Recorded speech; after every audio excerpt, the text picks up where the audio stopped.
So when you first got there, I was scared for you. But were you ever scared, and how did you overcome it? Was I ever scared? No, scared is the wrong word to use. I have a respect for these things. You know, your whole life I've flown high-performance aircraft, deployed on ships, and those all have dangers, risks associated with them, you know? So it makes me want to work very hard because I want to come back home to you all. And so I would say I have a respect for the things that I do and the risks that come with that. The thing that I had the most discomfort or the biggest emotional response to was leaving you all.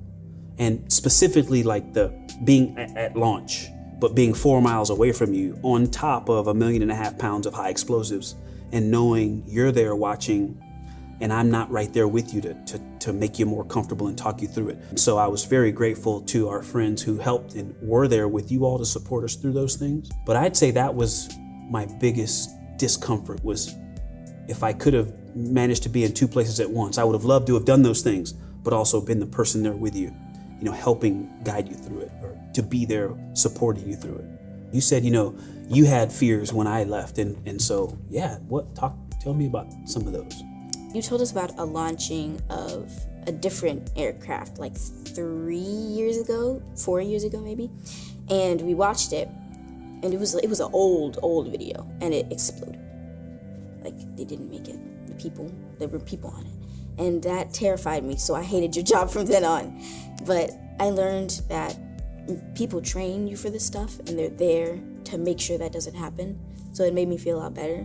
But you know, there's always the what if, and it can happen still. And so I was it was like if you took my toy, it'd be like, why? Don't take my toy, it's mine. It's mean of you. It's kind of way you feel like you were my toy. And it's just like, it made me, no, don't leave, don't take it. So. Yeah.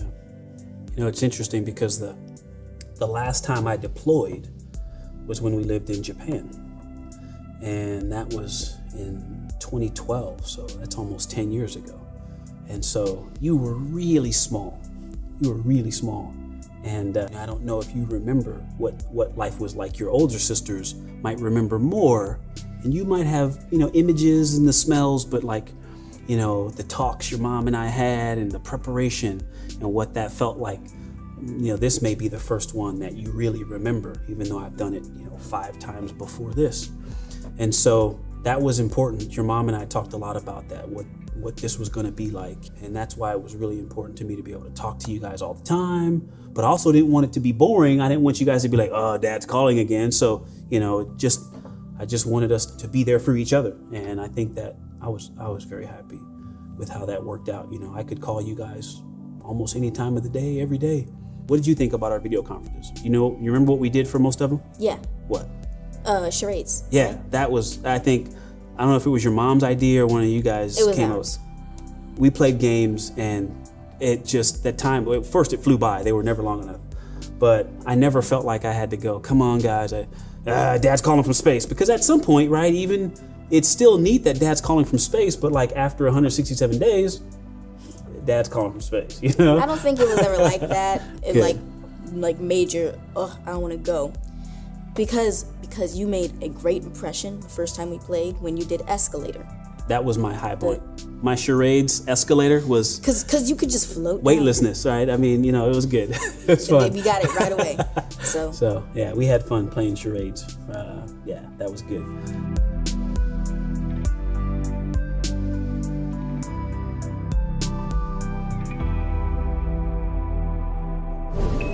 Subscribe for more space.